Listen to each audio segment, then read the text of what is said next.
ibadah. Berkati selalu. Kita memulai ibadah kita nyanyiin lagu terima kasih Tuhan untuk kasih setia.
Berkatilah kami Tuhan yang hadir di tempat ini Tuhan, begitu juga dengan teman-teman kami yang mengikuti ibadah online ini Tuhan. Biarlah berkat yang sama menjadi bagian mereka dan juga kami Tuhan.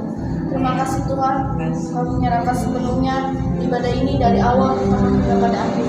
Di dalam nama Yesus kami berdoa mengucap syukur, haleluya. Amin. Ya. Sekali lagi, shalom. Tuhan Yesus mengasihi kalian semuanya ya. Terpuji nama Tuhan ya. Yuk kita lanjut dengan apa hari ini harinya Tuhan. Hari ini harinya Tuhan.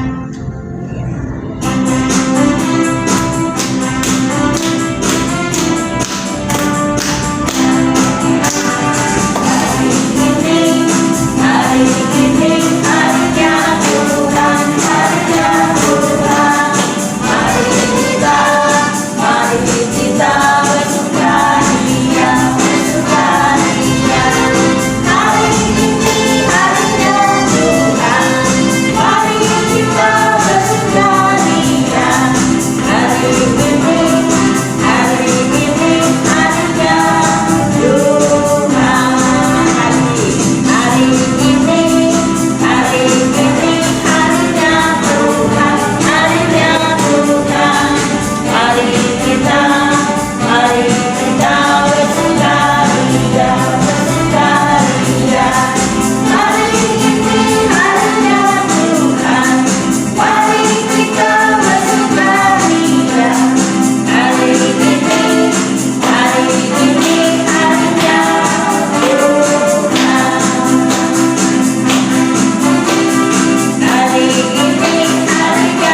bersukacita lagi ini ya, tidak mau berhenti nyanyinya ya, puji Tuhan ya. Yuk istirahat dulu kembali. Pujikan apa Karina? Yesus sayang semua. Yesus sayang semua. Ada amin gak? Tuhan itu sayang semua, sayang kepada kita semua ya. Yesus sayang semua, semua, semua. Yesus sayang semua, sayang semua.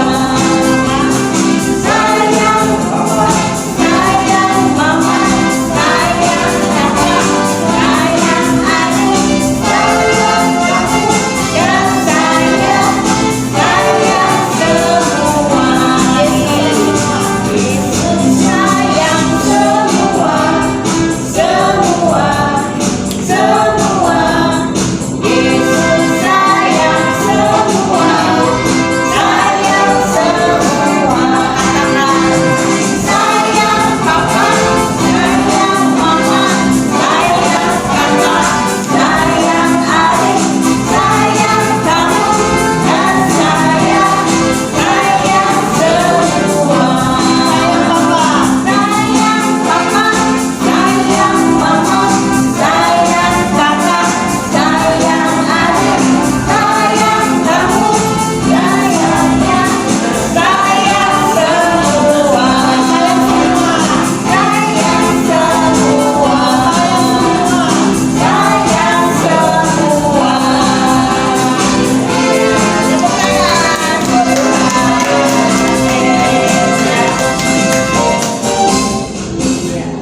Yuk kita lanjut dengan persembahan kita.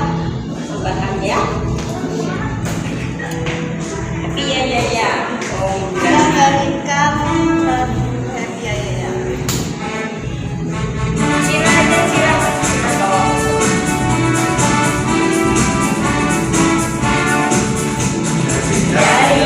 Ya, happy ya. Saya senang dari anak Tuhan. Siang dan malam malam dari Dia. Cintamu semakin mendalam. Happy ya. Happy saya senang dari anak Tuhan. Siang dan malam dari Dia. Cintamu semakin mendalam.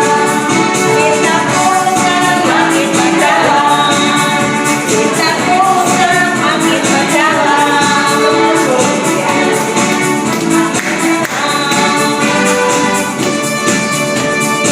Amin, amin ya. Tuhan selalu mengasihi kita. Oleh sebab itu kita patut bersukacita ya. Karena Tuhan baik, amat baik dan teramat baik buat kita semua ya. Ya sebentar kita akan mendengarkan sebagian firman Tuhan dan mengambil Yesus sahabat.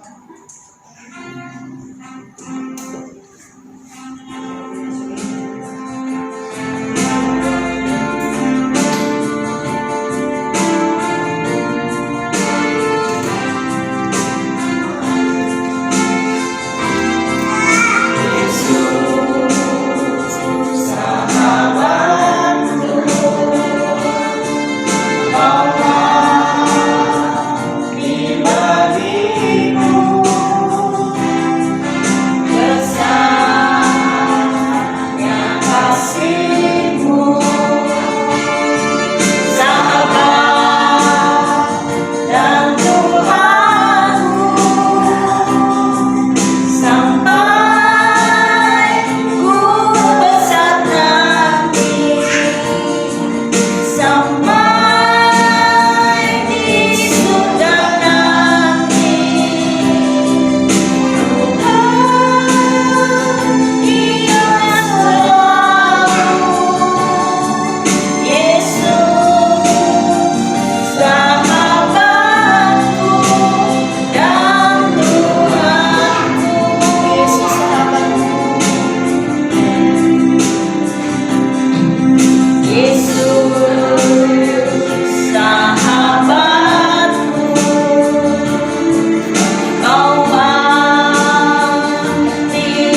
Yesus, kami mengucap syukur kalau hari ini kami masih Engkau berkati dengan kesehatan, dengan nafas hidup Tuhan. Kami boleh datang ke rumah-Mu di sini Tuhan, kami boleh memuji memuliakan nama-Mu. Terlebih Tuhan, kami mau mendengarkan firman-Mu Tuhan. Kau pakai Tuhan guru yang memberitakan firman-Mu. Kau urapi Tuhan setiap telinga hati anak-anak yang mendengar firman-Mu, agar firman-Mu itu Tuhan boleh bertumbuh berbuah dan menghasilkan kerajaan-Mu Tuhan diperluas lagi Tuhan. Terima kasih Tuhan, kami siap mendengar firman Tuhan. Dalam nama Tuhan Yesus kami berdoa. Haleluya. Amin. Nah, Dede. Nah, ini kenalan dulu, ini namanya siapa nih yang kecil? Hah? Nah, tahu? Keren nggak? Neden. Jaden. Jaden. Oke. Masih kecil ya, belum ada 3 tahun ya? Iya. Pinter ya? Aduh, mesti. Ya, adik-adik, ini Om Dot cerita firman Tuhan siang ini tentang seorang anak kecil yang mungkin Jaden gede lagi yang dipanggil Tuhan. Ya, ceritanya di negeri Israel ada seorang bapak yang bernama Bapak Elkana. Bapak siapa? Bapak siapa? Elkana. Bapak ini mempunyai istri. Istrinya ada 2, Dede. Yang pertama namanya Hana. Siapa? Ibu. Siapa istrinya? Ibu Hana. Ibu Hana. Yang kedua namanya Penina. Nah, berhubung Bu Hana ini belum dikasih keturunan sama Tuhan, tapi istri yang keduanya, Penina, ini punya keturunan, ada anak laki-laki, anak-anak perempuan. Setiap tahun keluarga ini nih dari kota tempat tinggalnya di Rama pergi mengunjungi rumah Tuhan. Di situ yang ada tabut perjanjian, baik perjanjian Tuhan, ya di situ di kota Silo. Di situ tinggallah imamnya yang sudah tua. Kalau udah tua tuh matanya mulai burem, Dede. Karena dia udah tua, mulai rabun ya. Rabun. Ngerti rabun? Ya kalau main HP terus nanti lihat umat kurang, nah gitu ya, kebanyakan main HP ya. Nah itu udah tua, rabun, namanya Bapak Imam Eli. Siapa? Bapak Imam Eli. Imam Eli. Nah setiap tahun mereka datang sana untuk berdoa, mempersembahkan korban syukur atas berkat Tuhan. Kayak kita ya pergi beribadah ke gereja ini, mengucap syukur kepada Tuhan, mereka mempersembahkan. Nah Bapak Elkana ini memberikan kepada istri-istrinya satu bagian, kepada anak-anaknya laki-laki perempuan juga satu bagian.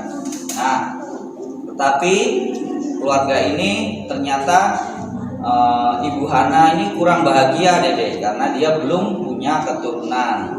Nah, dia sering diejek sama istrinya yang Ibu Penina ini, sehingga dia sedih, menangis dan tidak mau makan, Dede. Sehingga Bapak Elkananya berkata, "Kenapa kamu sedih? Kenapa kamu bermuram? Kenapa kamu tidak mau makan? Bukankah aku lebih berharga daripada 100 anak laki-laki atau anak perempuan?" Tetapi Ibu Elkana ini tetap merasa sedih, hatinya tersakiti ya. Kemudian dia di rumah Tuhan itu dia berdoa, Dede, dengan sungguh sedih hati, hancur hati. Dia memohon kepada Tuhan. Saking berdoanya itu dengan penuh penghayatan ya, dia berdoa lama di situ. Dia mulutnya dia tidak mengucapkan kata-katanya, tidak terdengar, tapi mulutnya ini apa? Nah, mulutnya komat kamit. Nah, di situ komat kamit lama sekali sampai Bapak Imam Eli itu memperhatikan. Disangkanya Ibu Hana ini sedang mabuk, adik-adik. Mana kalau orang mabuk itu apa? Ngoceh aja ya, nggak karuannya. Tapi nggak kedengeran suaranya sambil Bapak Imam Eli ini kan udah matanya rabunnya, memperhatikan mukanya. Itu kenapa di sana lama sekali berdoanya? Kok mulutnya aja yang bergerak-gerak, suaranya nggak ada. Karena dengan pedih hati dia mengungkapkan kepada Tuhan bahwa dia intinya dia meminta kepada Tuhan, dia bernasar, berjanji, Tuhan, kalau saya mempunyai Engkau berikan keturunan anak laki-laki gitu ya, maka aku akan menyerahkan anakku itu yang pertama itu kepada Tuhan untuk menjadi hamba Tuhan, akan diserahkan ke Bapak Imam Eli. Itulah nasar atau janji Ibu Hana ketika berdoa lama di tempat bait suci itu ya, sehingga Imam Eli memanggil Ibu Hana ini, kenapa kamu ini berdoa lama-lama gitu ya, mengapa kamu mabuk? Tidak Bapak, saya tidak mabuk, tapi karena saya dengan sedih hati dan pedih hati berdoa memohon kepada Tuhan.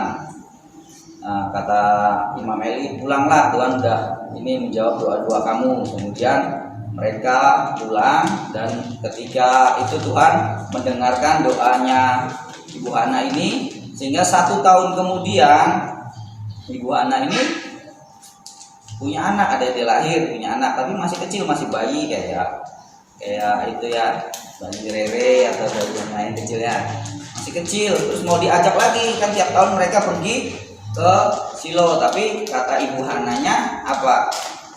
Biarlah saya tinggal di sini sampai anak itu disapih apa?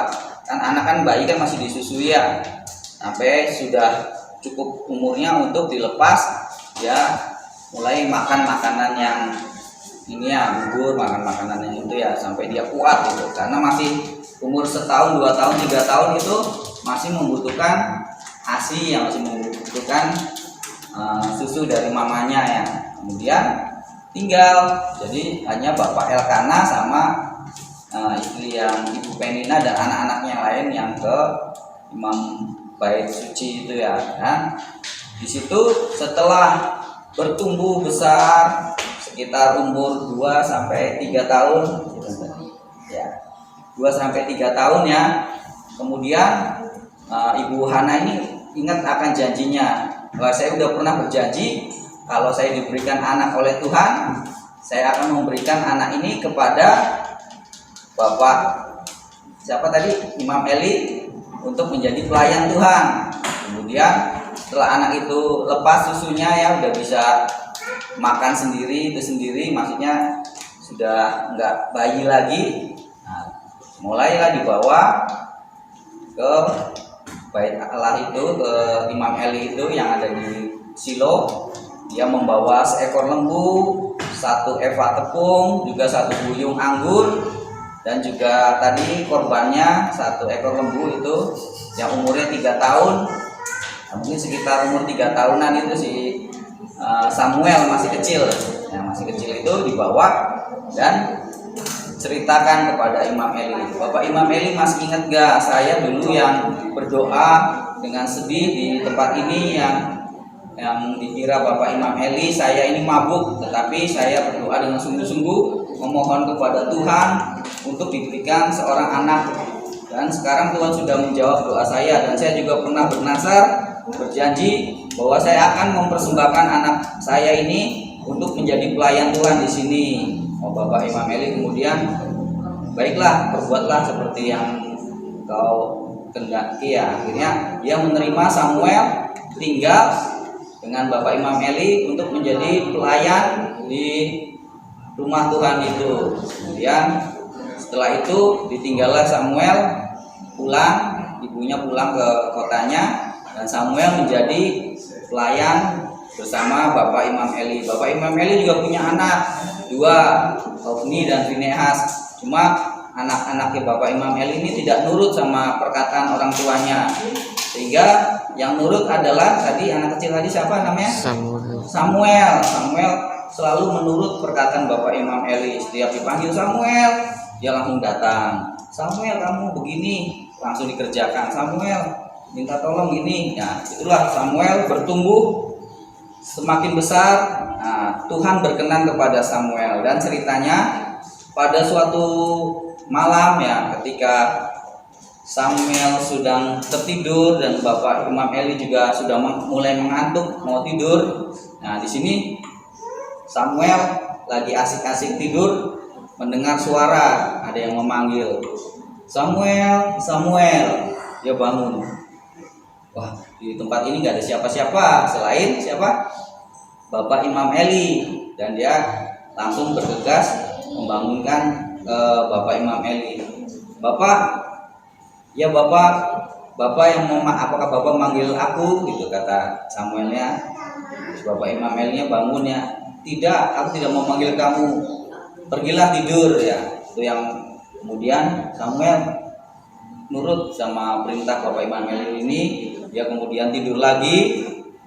Untuk yang kedua kalinya Samuel mendengar suara yang sama, sehingga suara itu begitu jelas sehingga dia dari tidur bisa bangun ya. Kalau orang dibangunkan kan kadang digoyang-goyang ya atau diteriakin ya. Bangun, bangun, bangun. Nah, ini Samuel dengar suara Samuel, Samuel.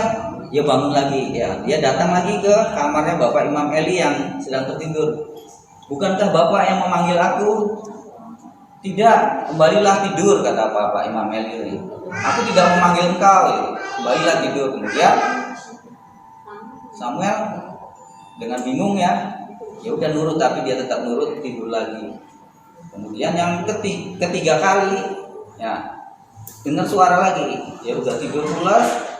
Samuel, Samuel, dia langsung bangun. Bapak, bukankah Bapak memanggil aku gitu? Kemudian Bapak Imam Eli ini baru sadar bahwa wah, ini yang memanggil Samuel ini adalah, kalau sampai 3 kali ini berarti Tuhan memanggil Samuel. Dia ingin menyampaikan firman, menyampaikan pesannya, sesuatu pesan yang penting kepada Samuel. Ya, di situ Bapak Imam Eli karena dia sudah mengerti dengan firman Tuhan, suara Tuhan, kemudian dia berkata, nanti nak, kalau ada suara itu lagi, kamu berkata kepada Tuhan, berfirmanlah Tuhan, sebab hambamu ini mendengar, gitu ya. Kemudian Samuel tidur lagi dan ternyata dipanggil Samuel, Samuel. Kemudian dia ingat apa yang disuruh Bapak Imam Eli. Dia berkata, berfirmanlah Tuhan, sebab hambamu ini mendengar. Nah, di situ kemudian Tuhan menyatakan, Samuel, aku akan memakai engkau ya sampai nanti tumbuh dewasa besar menjadi nabi untuk menyampaikan kepada bangsa Israel segala perintah-perintah, firman-firman Tuhan itu lewat Nabi Samuel itu. Dan dia menceritakan juga firman Tuhan juga bahwa dia akan membalaskan kepada kejahatan anak-anaknya Imam Eli ya, karena telah berbuat jahat di hadapan Tuhan, tidak berkenan kehidupan anak-anaknya itu. Tuhan akan menghukum keluarga Imam Eli. Nah, setelah mendengarkan firman itu, Samuel tidur. Besok paginya Samuel bangun dan Bapak Imam Eli menanyakan, Tuhan berfirman apa kepada kamu tadi malam? Dan dengan jujur Samuel menceritakan segala yang tadi malam yang Tuhan firmankan, yang Tuhan ceritakan kepada Samuel. Dan di dalam hatinya Bapak Imam Eli tahu bahwa Samuel akan Tuhan pakai menggantikan dia, bukan anak-anaknya dia ya. Karena dia biasanya kalau seorang imam di Israel itu nanti keturunannya anak-anaknya menggantikan sebagai imamnya di rumah Tuhan itu. Tetapi karena anak-anaknya ini tidak berkenan, Tuhan memilih Samuel ini. Dan juga diceritakan segala Tuhan. Kemudian Bapak Imam Eli berkata, dia adalah Tuhan, dia perbuatlah sesuai dengan kehendak dan keinginan Tuhan gitu. Kemudian mereka akhirnya melanjutkan pekerjaan mereka masing-masing, dan Samuel bertumbuh dewasa, bertumbuh besar, berkenan di hadapan Tuhan. Dan akhirnya Samuel lah yang dipilih, dipanggil dari kecil ya, menjadi penggantinya Bapak Imam Eli ya. Firman Tuhan demikian. Ada yang mau ditanyakan? Ada yang mau Ada yang mau bertanya? Atau udah mengerti semua? Atau dikasih pertanyaan? Jim, boleh bertanya ya. Tadi ada seorang bapak yang punya istri dan punya anak di kota Rama. Nah, seorang istrinya itu belum dikasih keturunan. Siapakah nama bapak itu yang tiap tahun datang kepada Imam Eli untuk mempersembahkan korban di sana? Ada yang ingat gak? Bapak ini punya istri namanya Hana dan Penina. Tuh. Ibu Hana istrinya itu yang Hana itu belum dikasih keturunan sama Tuhan. Tapi setiap tahun keluarga ini selalu mengunjungi rumah Tuhan untuk memberikan korban persembahan ya. Nah, di situ ada istrinya yang belum punya keturunan itu menangis dan berdoa meminta anak kepada Tuhan. Siapakah nama bapak itu? Yang tahu angkat tangan. Bapak siapa? Ada yang tahu? Yang lain boleh? Bapak Saul, Bapak Daud, atau Bapak Yakub?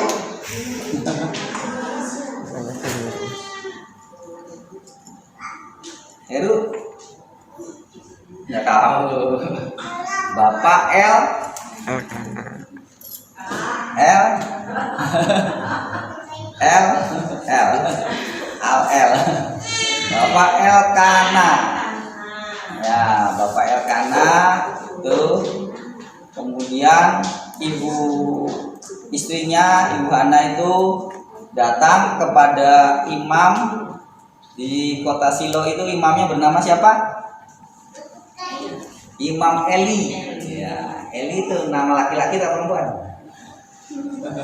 Ayo, laki-laki kok perempuan? Laki dong, imam. Biasanya imam di Israel itu laki-laki ya. Ya untuk imam itu biasa berdoa kepada Tuhan, memohon ampun buat bangsa Israel apabila bangsa Israel itu punya dosa kesalahan ketika bangsa Israel mau berperang, bertanya kepada Tuhan lewat seorang imam. Imam itu yang berdoa sebagai perantara bangsa Israel. Misalnya pengen berperang, dia bertanya dulu, imamnya berdoa kepada Tuhan, nanti Tuhan menjawab jangan, ya jangan gitu. Jadi kalau Tuhan berkata berperang, berperang. Nah itulah zaman dulu imam itu sebagai perantara ya, mungkin sama kayak nabi. Nah, mereka tiap bangsa Israel bertanya terlebih dahulu untuk melakukan hal-hal yang penting, lalu bertanya kepada imam atau nabi yang ada di Israel untuk menanyakan perintah Tuhan, ini benar atau salah, iya atau tidak, dilakukan atau jangan gitu ya. Nah kemudian tadi Bapak Elkana dengan istrinya Ibu Hana Penina tinggal di kota mana?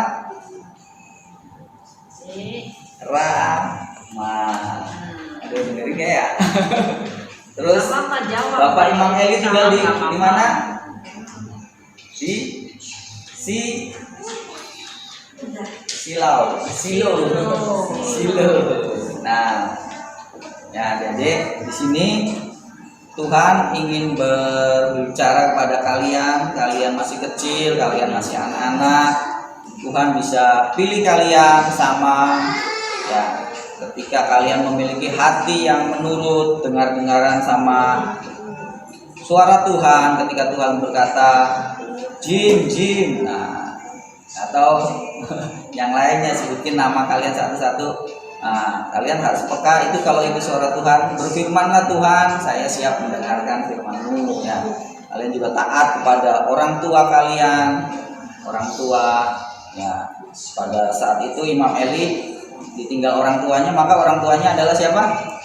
Si Samuel masih kecil ditinggal orang tuanya, dititipin ke Bapak Imam Eli, maka orang tuanya adalah Imam Eli itu. Dia menurut sama perkataan Imam Eli, maka kehidupannya semakin bertumbuh, diberkati Tuhan, dan dia dipilih menjadi Nabi Tuhan ya, di Israel.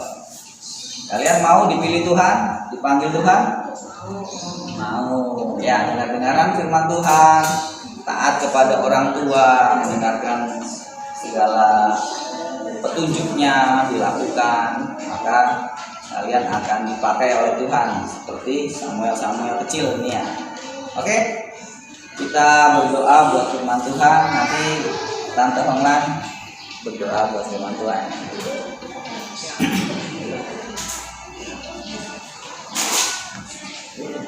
Ya, tutup mata, lipat tangan semuanya ya.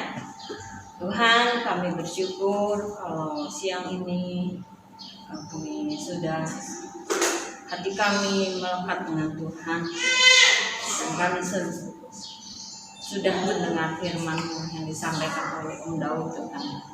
Tuhan, Kau memberkati Om Daud dalam kehidupannya beserta istri dan anaknya. Tuhan, Kau tahu segala pergumulan yang ada. Kau memberkati terus, pakai Om Daud terus untuk menjadi saksi-Mu, menjadi saluran berkat buat kami semua yang ada di tempat ini. Tuhan, anak-anak-Mu yang terus setia iring kepada Tuhan. Tuhan, terima kasih buat firman yang sudah disampaikan. Biarlah kami mau menjadi seperti Samuel Tuhan, yang melalui pergumulan ibunya Tuhan, Ibu Hana, mendambakan seorang anak yang terus berharap kepada Tuhan, sehingga dikaruniakanlah seorang anak yang bernama akhirnya menjadi Bapak Samuel, Bapak orang percaya juga ya Tuhan, dan memenuhi segala panggilan Tuhan, mau menjadi pelayan di rumah-Mu dengan setia Tuhan, melalui ibu bapaknya yang menyerahkan dia ke dalam rumah Tuhan kepada Bapak Eli. Tuhan, jadikan kami juga menjadi anak-anak Tuhan yang mau terus dipakai Tuhan, menjadi saluran berkat, berbagi kasih dengan teman-teman kami satu dengan yang lain. Itu pula menjadi anak yang menurut kepada orang tua kami ya Tuhan. Biarlah kami menjadi teladan, dan nama Tuhan saja yang dipuji dan dipermuliakan. Terima kasih Tuhan buat ibadah pada pagi hari ini. Biarlah kami terus mau setia iring kepada Tuhan. Tuhan sudah pimpin dari awal hingga akhirnya, dan terima juga persembahan kami yang kami berikan kepada Tuhan dengan segala ketulusan hati, dengan sukacita, sukarela Tuhan, untuk pekerjaan Tuhan di tempat ini. Terima kasih Tuhan. Sebentar kami akan pulang, sertai kami hingga kami sampai di rumah kami dengan tidak kurang suatu apapun. Dan minggu depan Tuhan hantar kami kembali untuk datang beribadah kepada Tuhan seperti yang kami lakukan pada pagi hari ini. Terima kasih Tuhan, terima kasih. Terpuji namamu Bapa, terpuji namamu Tuhan Yesus, terpuji namamu Roh Kudus. Haleluya, amin. Ya, selamat siang, berkati. Sampai minggu depan kita bertemu lagi. Semuanya kasih dadah ke kamera. Sampai minggu depan kita bertemu